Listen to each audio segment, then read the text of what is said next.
Hi there, I am Sarah Jane Case, and I'm the host of your new favorite show, Enneagram and Coffee. This podcast is dedicated to discussing the beautiful and hard parts of being human.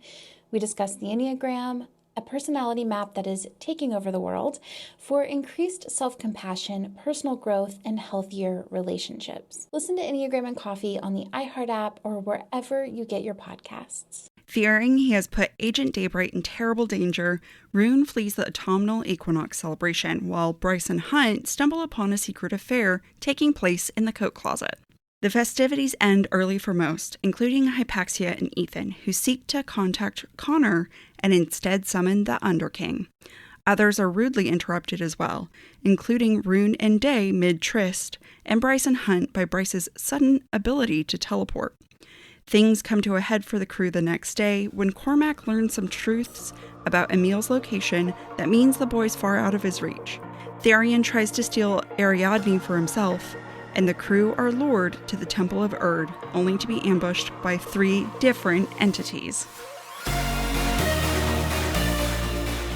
The views expressed by the hosts are entirely their own and in no way represent the thoughts or intentions of the original author. This podcast is a discussion, shared to spark thought and conversation on the characters and themes of this novel. The interpretations presented in this podcast are just a few of many possibilities. Listeners are encouraged to read along and share their own analysis of the text. Though the hosts speak mostly within the constraints of this book, series and extended universe spoilers may be discussed with or without warning. Explicit language, as well as themes of sex, violence, abuse, depression, self-harm, and death will recur throughout this podcast. Listener discretion is advised. If you are enjoying the podcast, check out our Patreon for more exclusive content. You can find us at patreon.com/Book Talk for Book Talk. Welcome to Book Talk for Book Talk with Jac and Amy, a podcast where we deep dive into the writing of your favorite novels. This season, we are exploring Sarah J. Maas's second installment in the Crescent City series. This is Jac. And I'm Amy. This week we're discussing chapters 60 through 64 in A House of Sky and Breath. The questions we ask ourselves this week are, has SJM reached the point of saturation in her storytelling? Is there such a thing as too much? And what might make us feel like we have reached that point? Themes we'll see in this section include the power of female friendship and general info dumping. Quick note to the listener, we're recording this on October the 13th, and this is the 13th episode. Amy pointed that out, made me happy. It's a cool little synergistic thing. Yeah. Note to self, or note to listener, we also don't typically record this close to airing it. But this season has just been we were great this season. And then the last couple. But we were so ahead. We were so ahead. We did. Now we're a week ahead. But you know what? That's okay. We're not stressing out. No, actually, I feel good. Yeah. Also, if you're like, wow, Jac sounds so sultry. It's because my voice is, I feel like it's raspy. It's lower than usual, yeah. That's because last night we went out for my birthday. You didn't make it to the other part, but like it was a lot of like, we're in a bar. Hey, how's it going? But by the time I got to the other bar with karaoke, it was a lot of screaming. I believe it. Yeah. I believe it. And not my singing, though. My singing was perfection. Of course it was. We start chapter 60 with Ruhn freaking the fuck out. Now we know he has given no thought to whether or not Agent Daybright might be on the Asteri side, even though previously Agent Daybright was suspected to be an Asteri herself. Mm-hmm. So, he sees the harpy and is like, oh, fuck, could this be Daybright? Yeah. And he's really worried about it. And I'm like, you had lots of opportunities to really think about this, and you did not think about it. He's just not a boy who thinks. I love him. He does not think. And, all evidence points to Daybright is not a good person. She thinks of herself as a monster, not like her facade. Okay, I was like, wait, what? Sorry, her facade points to the fact that she's not a good person. Mm-hmm. She's in deep with the Asteri. Mm-hmm. So, don't be surprised if it was the harpy. Don't be surprised. Yeah. I mean, it's not shocking that he's kind of an idiot. Yeah. He started off this book by knowing only 3 things. It's true. He doesn't even have a whole handful of things. Now, Ruhn does come around and he's like, okay, it could be the harpy. Day could be the harpy. So I'm gonna say Day. But he's super relieved when it's the harpy's like, what? What did you just say? I will say, though, I do love in this section SJM's contrast when she wrote this. Quote, "The harpy stalking closer, her dark wings blacker than night. Ruhn forced himself to take a breath. Day." You have the black wings in contradiction to day, right? Like, you just have that. But then, who does he see? Lydia, who's wearing gold, similar to daylight. And then you have this part where after he, like, this is right after he leaves the harpy, quote, "The hind's golden eyes gleamed in the dimness through the mask." It's like a sun peeking out. Exactly. Ruhn thinks, quote, "Thank fucking gods it wasn't her, but if the harpy was here and Agent Daybright was about to appear," this is right before the hind shows up, and then the hind shows up. Yeah, Ruhn, if you followed your own train of thought, you'd be like, oh, my life is giving me breadcrumbs. The universe is speaking to me. But he can't process. He follows up later with, quote, "She hadn't come. Or maybe she'd seen who he was in the garden and decided to hang back." I mean, let's think about this. If we go back to the previous episode, I talked a lot about positioning in the last interaction between Ruhn and Agent Daybright on the mental bridge. And she was distancing herself a lot. She was trying to put the couch between them, trying to back away from him. So strategically, it's actually smart and in character with Day that she would keep distance from him. Yep. As Jac was saying, there's lots of clues to suggest that the hind is Day. SJM is practically screaming at us that this is the case. But Ruhn's cluelessness throws us off the scent, or tries to throw us off the scent. Quote, "He'd come that close to being caught by the hind and the harpy, to getting Day caught by them." You know, it's funny because I feel like SJM is either like so overt in the best way possible. Right. Or the most obscure thing where I'm like, how am I supposed to make this connection? I think this is one of those times where, I don't know, for me, I'd already figured it out. I wasn't talking about this. I was talking about like Emile and Bryce. And, no. For this one, I'm like, this was a great setup. Yeah. She goes back and forth between like this one where it's perfect setup, perfect. Like the clues were there the whole time. And then other times I'm like, you're asking me to reach, babe, and I can't. Yeah, I completely agree. Ruhn and Lydia, they kind of interact like he's running away, you know? And so he's like trying to avoid her, but quote, "Ruhn stared down the hind as he passed her. She watched him with serene indifference." And I like the concept of like serene indifference because serene, which is like tranquil and calm, and indifference, which is indifference, like not caring and no emotional attachment. Exactly. And while they're not necessarily in contrast to each other, they're not aligned. Yeah, they're not quite connected. Yeah, because serene does imply calmness, while indifference implies like a void of everything. Yeah. You know, I think I wish we could have a chapter in her point of view of this moment. And I think that, you know, maybe that sereneness, I mean, no, we know that indifference is like her putting on the front, but maybe that sereneness is like her being happy that it was Ruhn. Maybe. You know, we'll see. I have a note here, and I can't remember why I put it here. Okay. That says we're going to see throughout the episode how much Hunt is willing to let Bryce do her thing and not interfere because they're finally really truly a team. And we see that for a moment as they're making out in the hallway while Hunt is reflecting on the fact that they danced 3 times and all the planning that came up into this moment.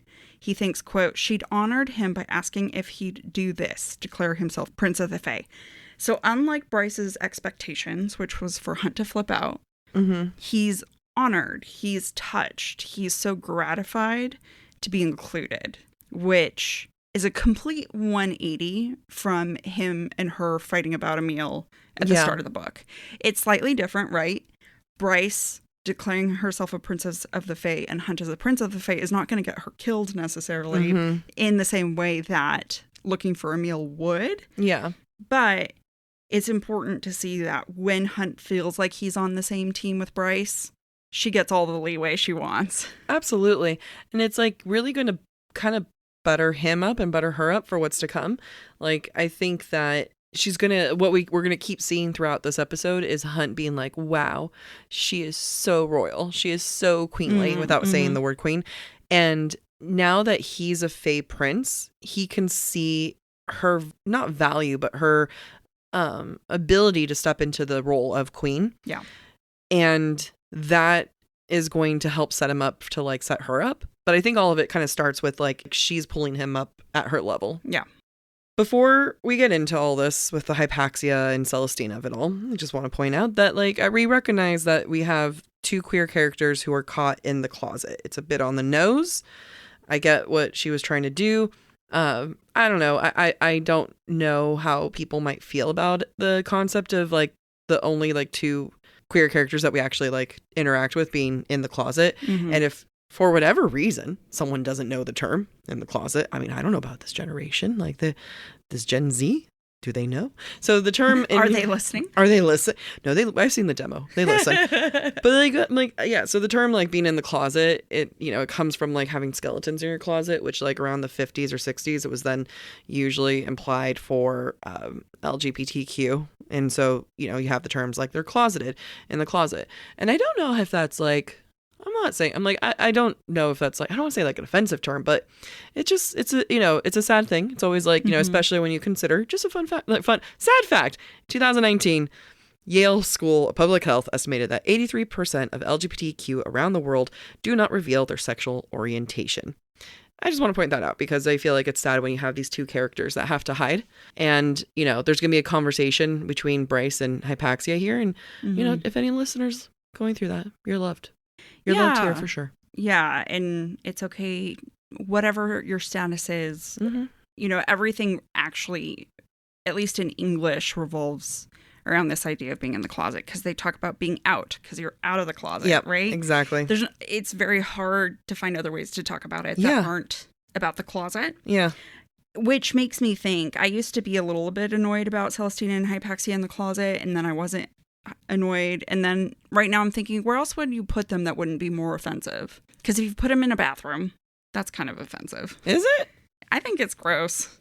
For the two queer, the only two queer people to get it on, they're found in the bathroom. I think that would be even more degrading. For yeah. I mean, I do not represent. I understand. No, that's just my thoughts. Yeah, no. And there's nowhere else publicly accessible that makes sense. So I'm gonna. Tharion finds a place to fuck. So. Yeah, too open. True, true. He probably is an exhibitionist. They were probably in the garden. Let's be real. Now we're at the point where Bryce and Hunt, trying to get their sexy on, find Celestina and Hypaxia getting their sexy on in the cloak closet, and Celestina gives off some serious Hunt vibes from my point of view. The two of them are peacocking around to make sure the other doesn't hurt their loved one. So as soon as they barge in, Celestina starts to glow with power. Quote, "A faint glow of power began to shimmer around Celestina, an archangel's wrath, priming to strike down an enemy. Hunt couldn't stop his own lightning from answering." Busy peacocking. Was that the noise they were making when we were at the hunting or the archery range? I literally can only make one noise. Ask me to do a pig. I think you tried to make a big noise. Despite Bryce and Hunt's efforts to talk both Celestina and Hunt down, did I mean Hunt or Hypaxia? Not sure. It's not enough to abate the protective powers that have been ignited. Mm-hmm. Quote, "The governor didn't take her gaze from Hunt. If he so much as breathed wrong, she'd kill him. Her wings glowed so bright the entire cloakroom was illuminated." This whole scene reminds me of Hunt and Idra, but the difference is Celestina this time is trapped and caged. Mm-hmm, mm-hmm. Whereas at least Bryce and Hunt were out in the water before they were put down before they went into the submarine. Yeah. And unlike Bryce, Hypaxia can't sex it out of Celestina right now. So unfortunate. It really is so unfortunate. I mean, the entire time I'm like, is her boob still out? Because they never say she put it away. Yeah, I know. I tracked it because at the end they say she, organized her clothes. She tidied herself up. So I was like, was her one boob sticking out the whole time? Probably. Good for her. She was just, furious. Yeah, understandable. And she probably got a great boob. She's got a great boob. As we've known, her body is quite luscious. Voluptuous and luscious. So you have Hunt and Celestina, the two angels who are head to head. And they, like you were saying, they're both peacocking and they're meant to be mirrors or, two halves of the same coin type of thing.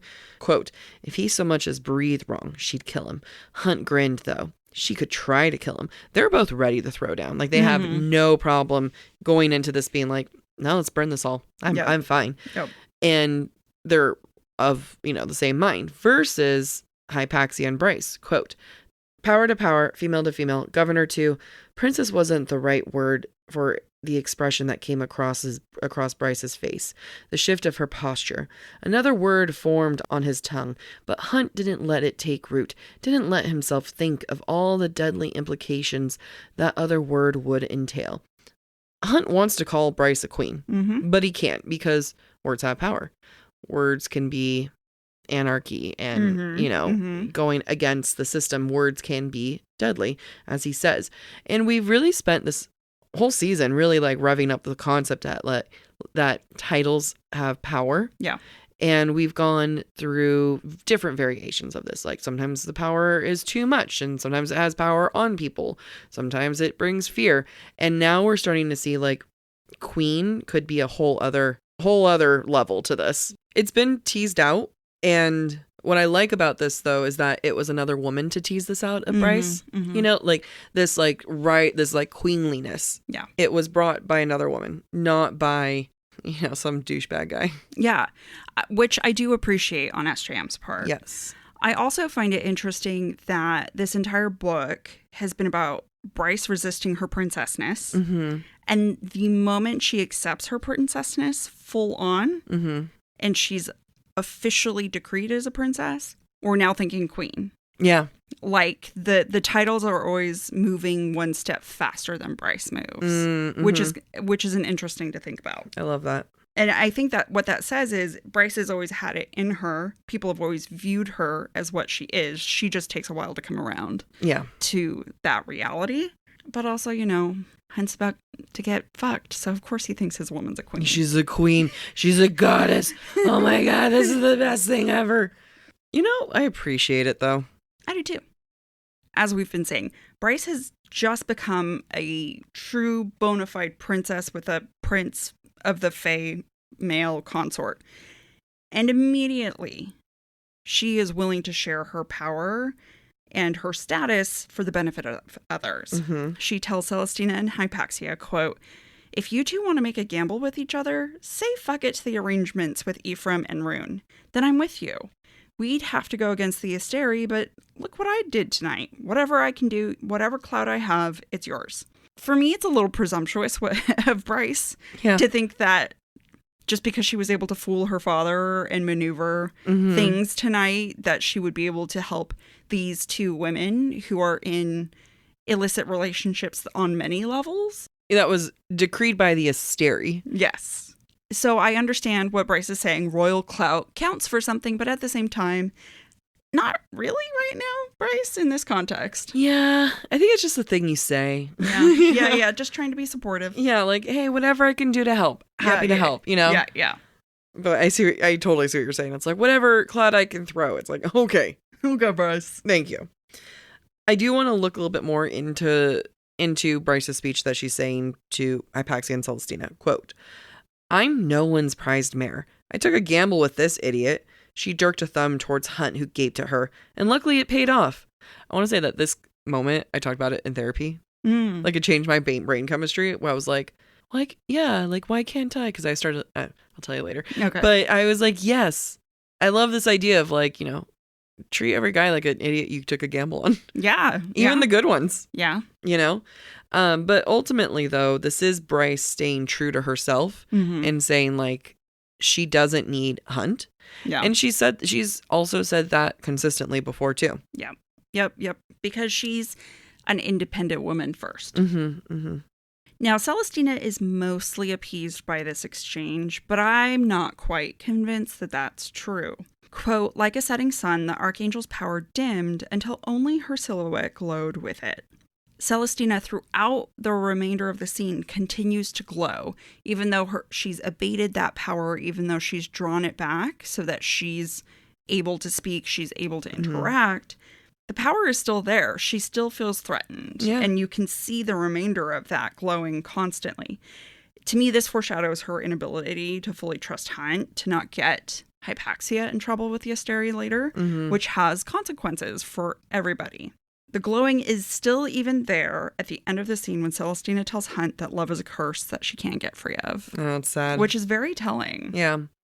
I do want to note real quick, though, like, I didn't pull up the quote, but I do want to say, like, Celestina talks about being with Ephraim and that it wasn't a choice. Right, and that it wasn't pleasant either. Yeah. And I just hate that so much.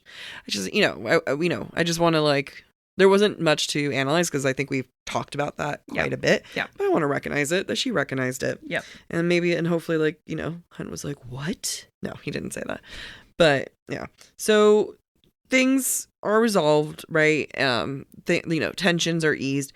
Hunt tries to kind of smooth things over with by joking around, quote, "We should probably leave before someone comes in and finds us all in here and thinks I'm having the night of my life." And he's channeling Bryce, right? The sex with humor, calming everyone down. And I just thought it was fun. I was like, I want to picture this. Someone draw that, please. of Hunt having the night of his life. Yeah.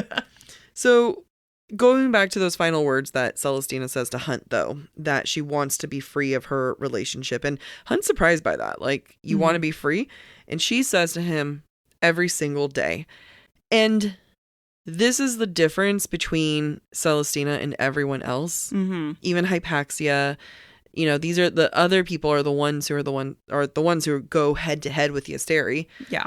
Celestina eventually comes around, but this is where I think that's like, okay, she's not one of us. Yeah. Yeah. And that should be a big clue that, I mean, look at Ruhn. He's in love with a person he doesn't know and is willing to risk his life to meet her. Yeah. I don't think he's thinking he wishes he could be free of it. No. Not until he finds out it's the Hind. Right. Then that's different. But everyone else that we've interacted with so far is like head over heels. Yeah. Running, screaming it's into difficult. The wall of love. Yeah. And it's hard. It's difficult. No one's happy. But like they're going to keep going for it. Yeah. They never question their love. Whereas Celestina obviously grapples with it every day and to me makes it sound like it's holding her back. Yeah. From having a happy life. Yeah. Because it's just that's an awful place to be, to think love is torture. Yeah. When you have it and when you don't. Yeah. Yeah. And then to be actively wishing not to be. Yeah. Oof. So now we're with Tharion, and this is like the worst he is in this book. Like, this is the worst section. Like, this episode, he's just trash. I mean, he's been trash. He's been trash. And this is not great. So we see him, and he's with the princess, and, he reflects on how the queen wants her home by 1, and that she's only allowed to have 1 drink. And it's very childlike, and she's innocent. And we're showing that the princess is very controlled, arguably way more controlled than Tharion. Yeah. And there's not a single thing that the princess does that implies that she's anything other than a very sweet, naive young girl. Yeah. And quite frankly, she was giving Cinderella vibes. Yeah. This whole time. Cinderella was a sweet, naive young girl. And Tharion kind of sees it, but we'll talk about that further down. Yeah. I found interesting as Tharion reflects on the events of the evening, through his eyes, how the River Queen's daughter continues to have balance associated with her. We've talked before how she's a creature of both land and sea. Yeah. We see as she's coming to the Autumnal Equinox ball, her boat is, quote, pulled by a bevy of snow-white swans.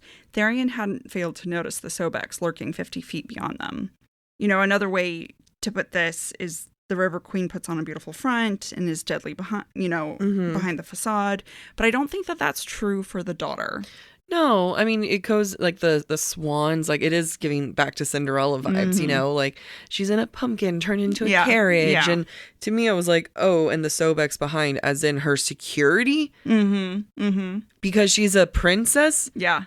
You're taking that as a threat, and maybe they are, but like, to protect her. Yeah, the queen, the River Queen's entitled to that. Yes. Yeah. He's very presumptuous on a lot of things here. Yep. Particularly the way that other people view her. Because Tharion cannot understand the concept that other people might not see issues with her. Yeah. Because he even has this moment with Hypaxia, and he feels so embarrassed when Hypaxia meets the princess. Mm-hmm. Quote, he had a hard time meeting her gaze throughout the whole conversation, while she could see how stupid he'd been in tying himself to this female. It, like, words are hard because it's just how dumb it is. Yeah. Because it always comes back to self-hatred with him, right? He has so much self-hatred in himself that by seeing this innocent princess, it just reflects how innocent he's not. Yeah, and at the end of the day, he's vain. Mm-hmm. And he wants nothing to do with her because her image spoils his image. Yeah. Even though her image is royalty. Yeah. So, like you're saying, the princess, she's good, she's pure, and, like, I personally don't see any issues.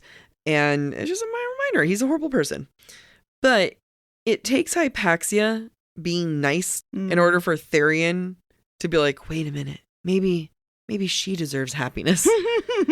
I hate that we keep calling her princess, but we just don't have a name for her. Yeah. It frustrates the crap out of me that she's just the River Queen's daughter. She doesn't have a name, and she doesn't have her own title.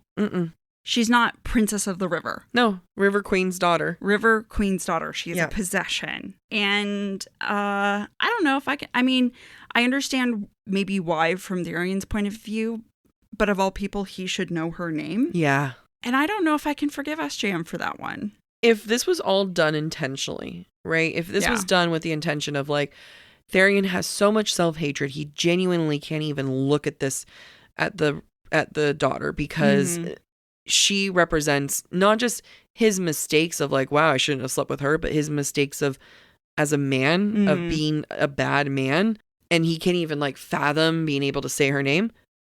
Okay. But is that what she did? You know what I mean? And that's the same. And we're going to have that conversation throughout this entire episode of, but is that really what you did, SJM? Yeah. And for me, it's, if I was the author and Tharion was starting to have some self-awareness about how shitty of a person he is, and he's starting to learn to see the River Queen's daughter differently. Say her name for the first time in that moment. Say her name. If you really want her to be happy, say her name and say, you should go dance with this guy. Like, it's a small touch, and it's so important. And then it would have added, but then the fact that he goes to sleep, I mean, we're jumping ahead on some of the notes, but then he goes to sleep with the leopard shifter, and it's not about her happiness. No. It was never about her happiness. No. It's the same way that, like, guys will find any little excuse to be like, wow, I did that for you. No, you did not. Okay, so, but before we get into all this, right, we have the fact that the River Queen's daughter, we should just give her a name, Ella, that she's young, right? We have this really innocent vibe to her. Quote, maybe it was the champagne, but he really looked at her, the dark eyes full of longing and quiet happiness, the eager energy buzzing from her, the sense that she was some creature crafted into mortal form only for this night and would dissolve into river silt as soon as the clock struck 1. It's fairy tale. It's Cinderella. It's wonder. Like, what's also frustrating is that she has quiet happiness. Yeah. As if she's scared that her being verbally happy would annoy him. And he would ruin the night for her. And she probably just wants to make him happy. Yeah. And, like, how can you be mad at someone who's just sitting there taking it all in, not even dancing? Yeah. Who's just happy to stand there and people watch. With the man she loves. Yeah. Piece of shit. For me in this moment, it comes back. It's always going to come back to Tharion's sister, because it's the only shred of humanity that Tharion has in him, is his memories of his sister. His sister was alive when they got together. And so, does he hate the River Queen's daughter because she's alive and his sister is dead? Oh. Is he only able to see her in this moment for who she truly is because he's able to see, I'm making assumptions here, I'm making jumps, because he sees elements of his sister in her in this moment? And I ask that because his sister's going to come up later. Yeah. And is going to be a driving factor in some elements of the plot. And, you know, I don't know. Well, think about who's the one woman that, like, the two women that we know he likes, Bryce and Hypaxia. They are the least girl-like, childlike women here. Yep. both women in their own right. Both of them have, assuredness about them. Mm-hmm. And has nothing to do with sexuality. Mm-hmm. And the embrace of Bryce's own sexuality. It has to do with them as a woman. And those are the only women he respects. Yeah. Which is not like his sister. I mean, it might be. We don't know anything about his sister. We don't know anything about his sister. Yeah. So, in this moment, we have the realization. Tharion's like, wow, am I the problem? It's me. Hi. Quote, was he any better than her mother? He'd been stringing this girl along for 10 years now, had held her back tonight because he didn't feel like enjoying himself. In order to come to this realization, he has to bring down another woman. Yeah. And that's the queen. And he's trying to match his own horribleness to her horribleness. Like, it's not the same thing. Like, is her mother controlling? Absolutely. Right. I understand the protectiveness. However, she seems grown. That is controlling. That's not what you're doing. You're not controlling her. You're stringing her along. Yeah. This isn't like no, I don't want any man to look at you, cover up, controlling.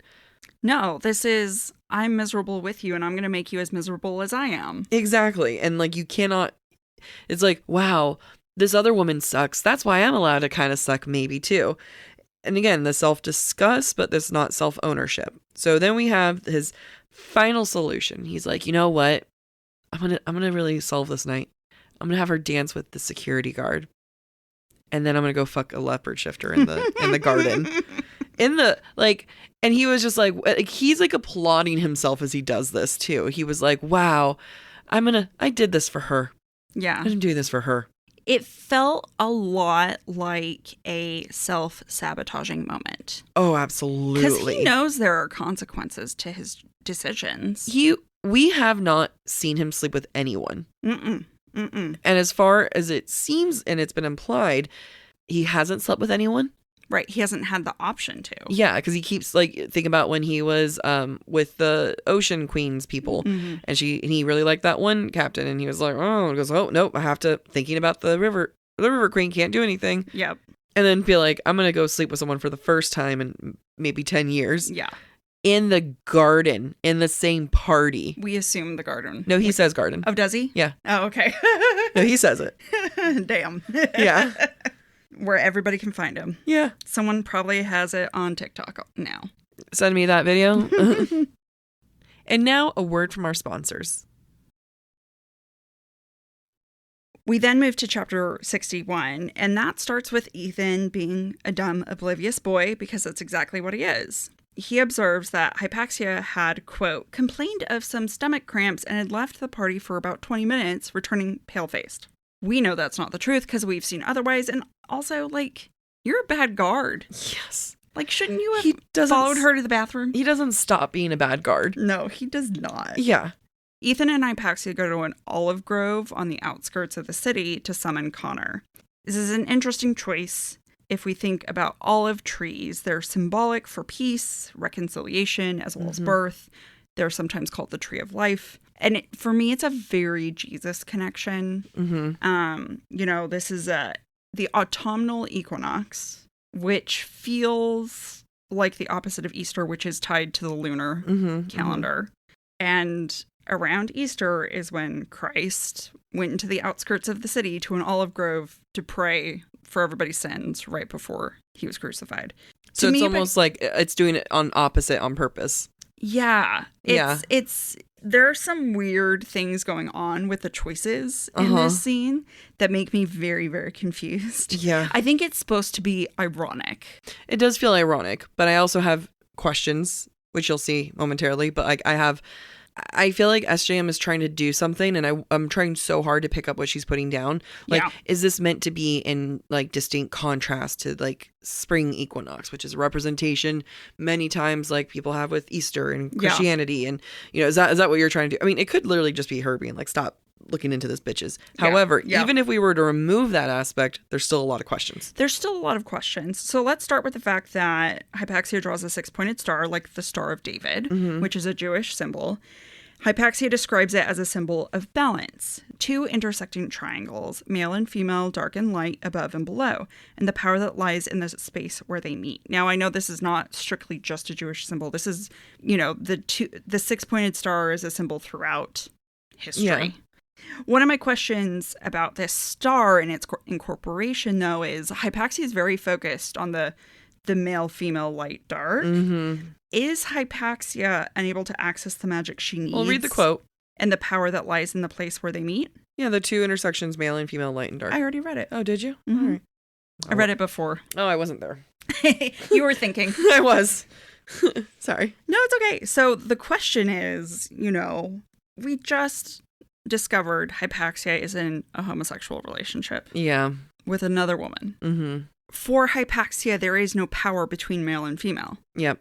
It's only female and female. Yes. So it's like, what are we doing, SJM? So how this doesn't make sense, or is that the reason why the Underking is able to interrupt the ritual? Because Hypaxia herself doesn't represent balance. Exactly. It is such a. I feel like SJM doesn't even know that she walked herself into something here, because there's been a lot of talk of balance, right? Mm-hmm. We have the balance between the mystics, which was one male, one female, one both. Mm-hmm. We have a lot of conversation between Bryce and Hunt when they're always, when they're having sex, we get like male, female, you and me, right? And then we have this moment between male and female. And we have like, the six-pointed star. And then you also have like the 7 Asteries, which is a magical number, but then there's only 6 Asteries. Mm-hmm. So it's like we have the magic of 3, which is balance, with the mystics, the magic of 2, whatever the balance, and it's like, but it's always male and female, and there's a lot going on. It's very convoluted. Yeah. It's very hetero. Very hetero. If you were to tell me with the mystics, one male, one female balance, yeah, I could get that in the sense of like, I don't know, male and female, and female, and you're using them to like, mysticness, but like the fact that she might not be able to summon her power because of the lack of balance in her, and I don't know if that's what SJM's implying, but it's like what SJM wrote, even if she doesn't know that she wrote that. Yeah, even if she doesn't know that that's the string the thread she's pulling right now. Yeah, it's uncomfy. I'm uncomfy. I mean, I'm very comfy at this current moment because physically the AC's on. I have a blanket, but like, reading wise, very uncomfy. And maybe I passed over it, right? Because this is a symbol that was used in the previous book, but as a queer person, to have a queer person say this, feels disingenuous. Yeah. And then for Hypaxia to not be able to use her power, not only this time, but in the future. Hypaxia can't do her power. She constantly keeps not being able to do her power. And she keeps getting put on this pedestal, but not able to use her power. I don't know. Yeah, like every time Hypaxia does something in this book and in the next book, she just like doesn't quite fulfill anything. Yeah. And I love Hypaxia. Yeah. I think she's really cool. I imagine her to be really short. I don't know why I have that. I imagine her to be petite. Yeah, like really. And so when she's like, her and Ethan are like go walking along, and she just kind of is like, okay. And like, I believe she's powerful. I really do. Like, SJM doesn't have to like sell that to me. Yeah. She never shows it. Yeah, the only time she shows it is when science is involved. Yeah. But not actual pure magic. No. Which is very interesting. And maybe maybe there is a point to that. Maybe there is more to her story that we just don't see right now. Yeah, we're not going to see until future books. I'm going to move on. I just don't like this moment. I agree. There's a lot of moments in this episode that we don't like. So, if you guys aren't in the headspace for that, circle back, please. I mean, we're going to try to come at it and explain the reasons why we don't like it. Yeah, exactly. I think we're going to have a very interesting conversation. That's on Future Us in like 30 minutes. When Ruhn and Agent Daybright connect on their mental bridge later that evening, Day, quote, appeared far down the bridge and stayed there like she didn't want to come near him. Okay, Ruhn, her body language was telling you that the whole time last time you guys connected, but okay, fine. From my perspective, Agent Daybright is trying to stay in control here. She stayed in control at the party by not showing up and admitting to who she was. And because that, at the end of the day, and she has said this before, is the only way to maintain safety. Interesting. I read this scene different. I read it as her being so in awe of discovering of who he is that she was approaching it like she was almost stunned. Oh, interesting. Into stillness. Interesting. I don't view it that way. I view it as she understands just how dangerous the situation was that they put themselves in to the same extent Ruhn does. The difference is that she also figured out his identity and she doesn't know yet if he figured out the same. Because they locked eyes when he was leaving, but they didn't say anything. So she doesn't know yet if he has deduced anything. Okay. Yeah. I'm happy both ways. I'm not opposed.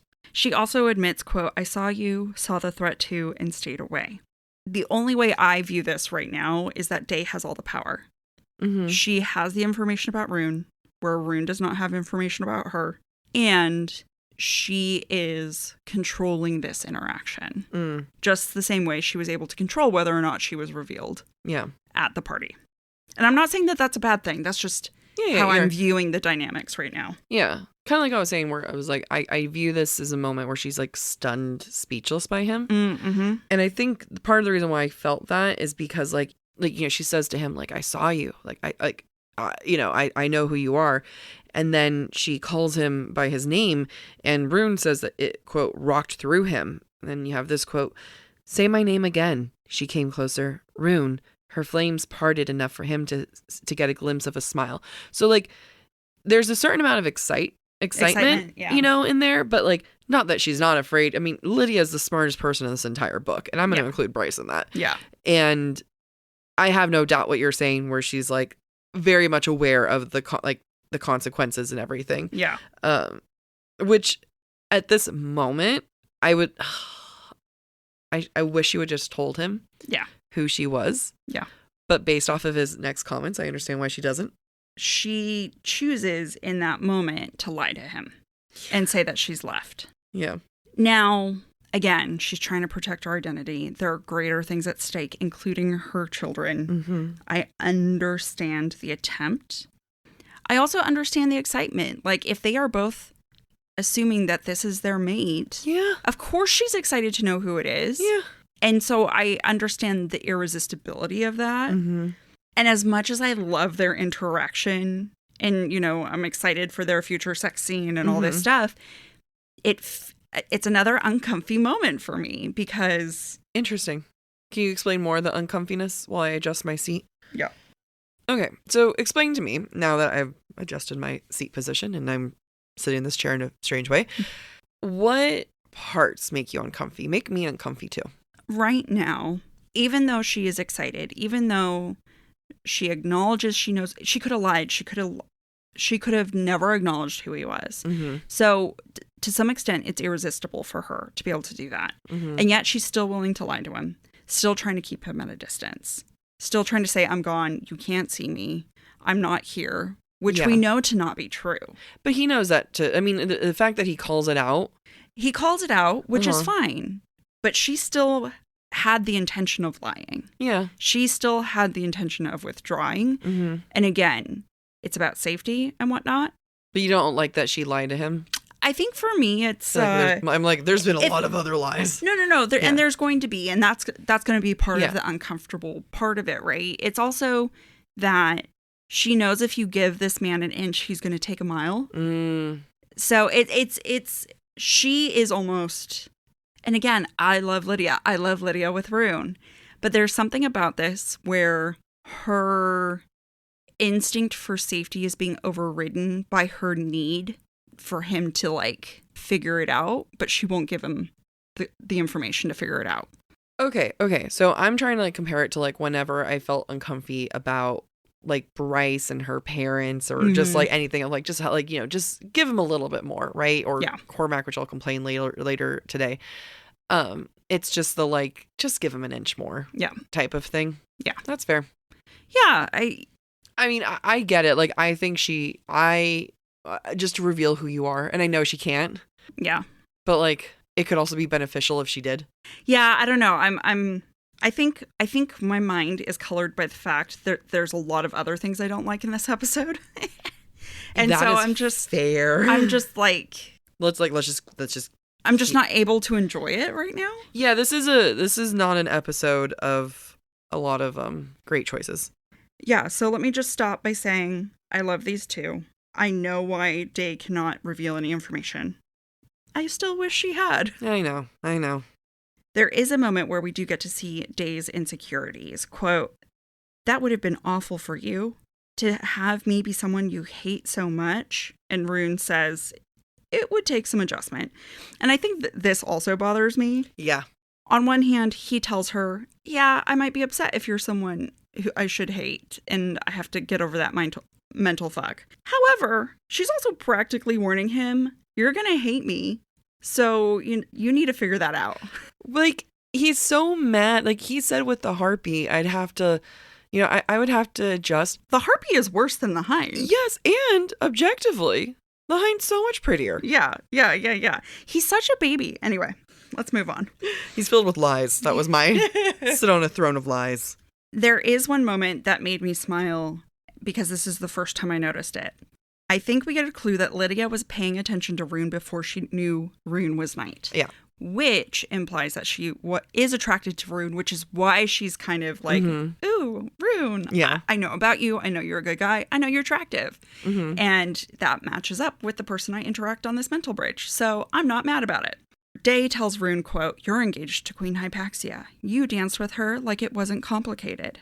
When Ruhn asks Day if she saw him, she says, "Everyone saw you." This moment happened before Ruhn and Hypaxia approached Lydia. Yep. And before Ruhn went to the garden and saw the harpy and Lydia, which means Lydia was paying attention, maybe only to Hypaxia, but in my mind also to Ruhn. No, I love this because what do we know about mates? They think that their mate is the most beautiful mate in the whole person in the whole wide world. True.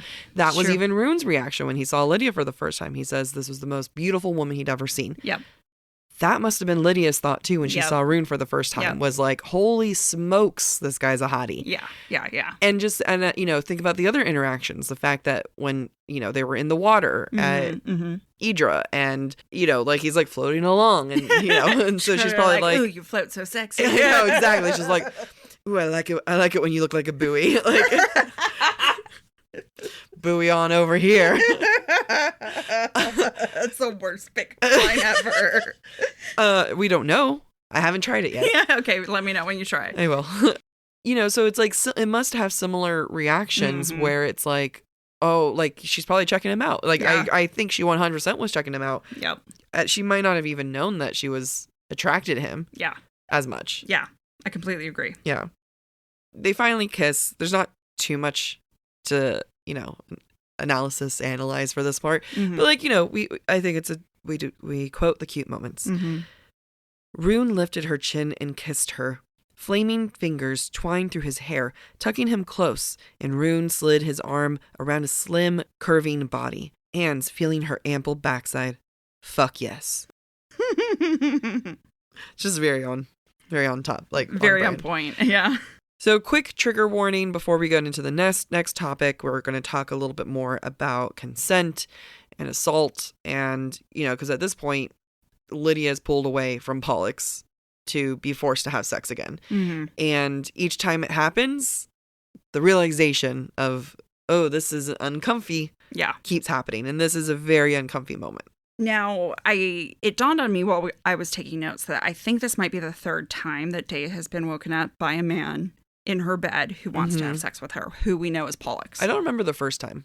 So the first time, Ruhn and Day are just talking, and she suddenly disappears.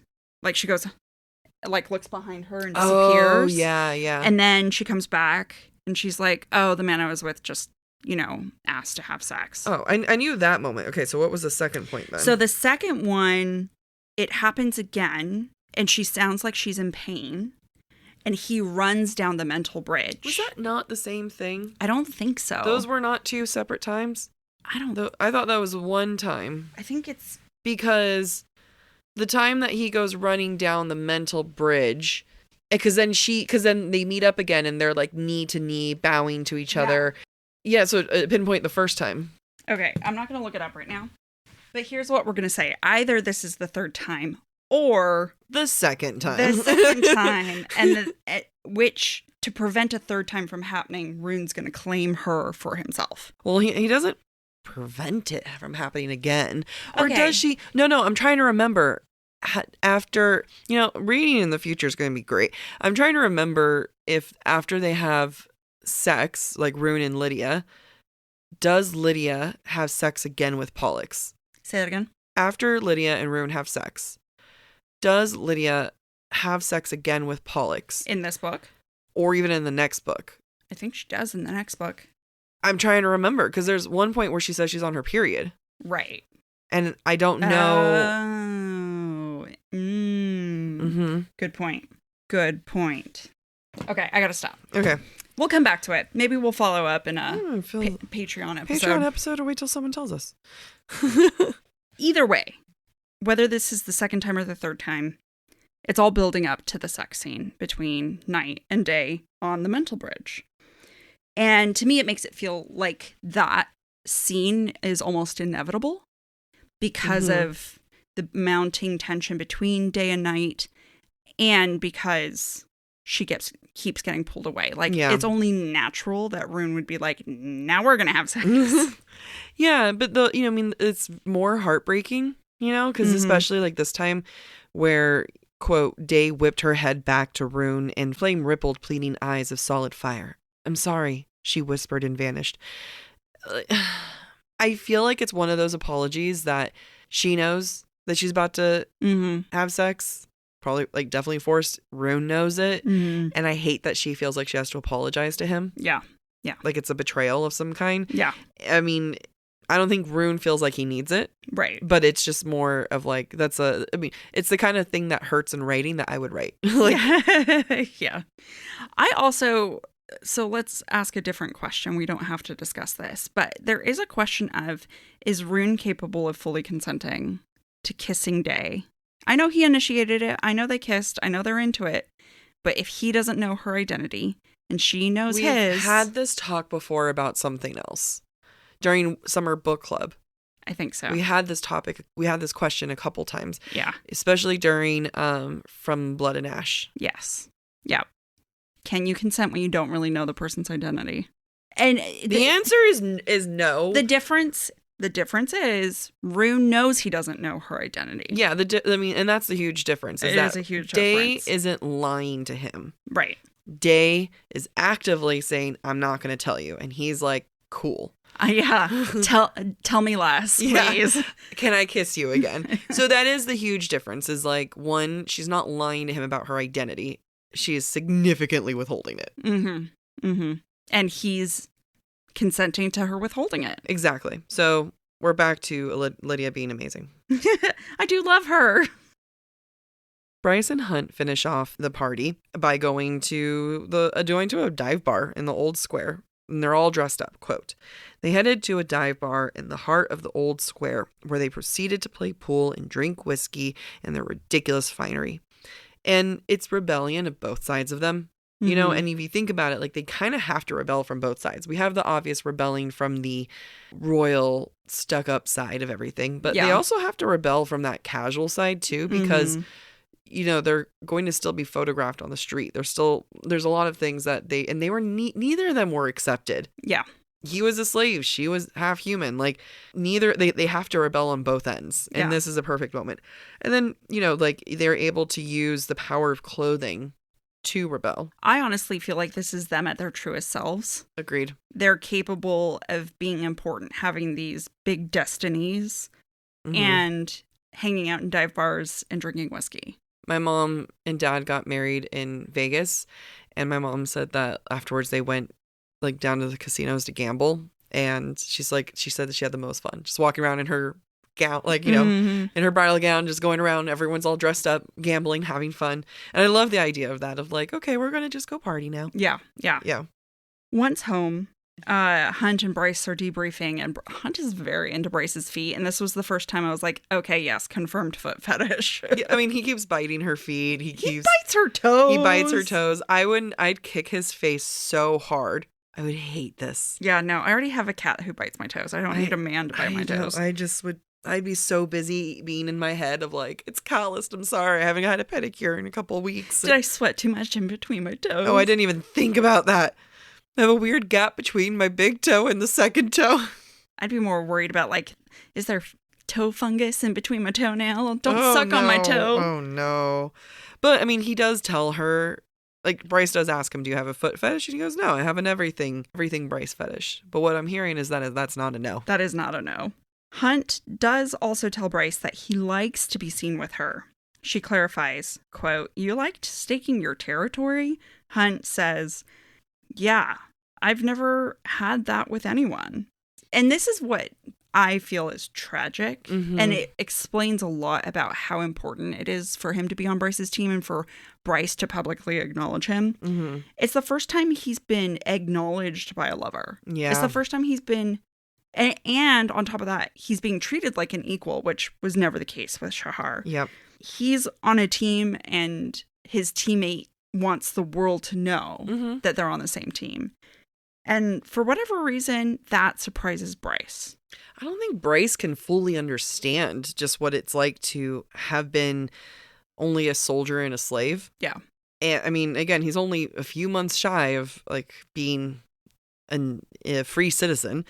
And he gets to be his own person. And she I don't think she'll ever fully grasp what that means. Yeah. I mean, maybe after hundreds of years, he'll explain it to her a little bit more. But like even the way that Hunt talks about Shahar, quote, at public functions, we didn't appear together. She never wanted that. It would have positioned me as an equal, or at least someone she deemed important. Mm-hmm. I'm going to keep going back. Like the resolution with Shahar was so weak because we never got the full conflict. Mm-hmm. We got little tidbits of this, right? Of like Shahar wasn't great. Shahar kind of sucked. But we never got into the like him, like the actual like meat and potatoes of like, yeah, this wasn't okay. Yeah. And then to have that final moment in CC3 of Shahar showing up and helping them would have meant so much more. Yeah. This one it's sad, and I think it's great for his character development, and I think that development was dropped off. Yep, I agree. I think it was sacrificed. Mm-hmm. There's a moment in my notes where I'm like, bridal carry? Marriage consummation? Mm-hmm. I just wanted to point out for our readers, just in case you agree, I don't think it's on accident that the scene starts with Hunt asking Bryce, so, we're married now. When, they start to get their... they're starting to feel... Say sex. I know. I was trying to say it. I was like, why do I keep stumbling? Sex. Why do I keep stumbling? When they're getting aroused, when they're starting to fool around and they're ready to have sex, they head to the bedroom and Hunt, quote, rose, scooping her into his arms and carrying her to the bedroom, his bow tie dangling around his neck. Feels very much like a bridal carry, like an over the threshold. She just happens to be naked and he's still fully clothed. And then, they have sex and it consummates their marriage, which is hilarious to me because the whole party was like their wedding. Yeah. Even though it wasn't really their wedding. But it feels like it. It feels like it. I mean, even before, they go and consummate their marriage, they talk about rings and stuff. And we find out that in Lunathian, it's just a simple band. Makes things easy. Yeah. I love where it's like SGM has so much detail everywhere else. She's like, I can't band. That's it. There you are. That's all you need. Yeah. And, it's typically steel or gold or titanium. And Bryce chooses titanium because titanium is stronger than the other two. Mm-hmm. Although, if you do it in different compounds, then steel's stronger. But I'm not a scientist. I've told you what Google has told me. That is all. They have sex, and Hunt, there's a reason why this particular sex scene is about Hunt feeling ownership over Bryce, because he felt like Bryce owned him in a very loving way. Yeah. Ownership over him meant love. So he wants to have ownership over her, but in a way that's very loving. Quote, his to touch and pleasure and worship. And then he ties her up, right? So it's not about like, it's owning, but it's not owning. Like I wish there was a different word for this. Yeah. But it's like sweet, gentle owning. It's about owning in a very consensual way. Yeah. It's like having fireflies in your hand, in your palm of your hand. I don't know. Like, you control their fate, but you're not going to crush them. Mm-hmm. It's sweet, right? That's how they do it. That's how they do the sex. This moment, though, I thought was laughing. Stop reading my notes. Stop. I didn't read it. Okay, good. Quote, she glowed, and Hunt looked at his cock, sliding in and out of her, shining with her wetness. He was glowing too, not with her starlight, but fuck, his lightning was crackling down his arms. Glow in the dark cock. He has a glowing cock. His cock is shining with her wetness, and he is glowing. I mean, to me, it sounds like there's just lightning around his dick as he's penetrating her. Yeah. Extra stimulation. I ribbed for her pleasure. Then they both come and they teleport, and Bryce teleports again, and it's like a oopsies moment, and it's like cute and funny, and you know, like it's just like every single time it's just so soul shattering. I'm like, it doesn't have to be soul shattering sex every time. I know. Or like, I mean, like, I am you, you are me, we are, like, even when they had sex in the library, it was like great. And it was like the closest we got to like a little romp, but it was still like, I love you. And here I am complaining about loving. I'm like, fuck, just tie her up and just sex her brains out. Just like tie her up and nail her. Okay. Like, tell her that she's your special little bitch and then move on. And then, you know, call her your cum whore and keep moving. I read a lot. Apparently.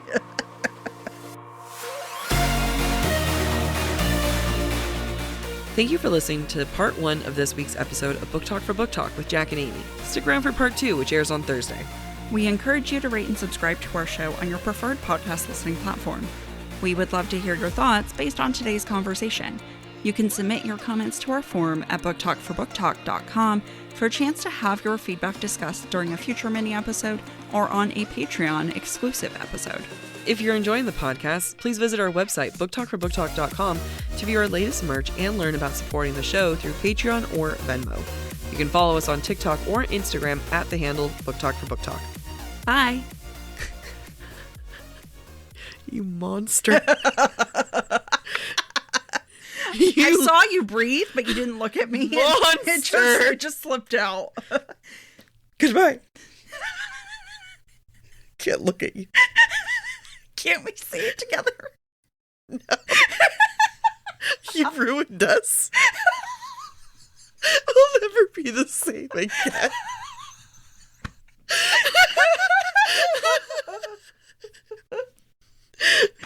For the Thursday sign-off, we can... Okay, bye. You're crying. No. Bye. Keep it all in. I don't care. I'm gonna need a pee. Okay, let's do this real fast. Okay. Go pee. No. Okay. Don't look at me. Why did you look at me with your eyes? As opposed to my nostrils. Yeah. Shit. Okay. I can do this.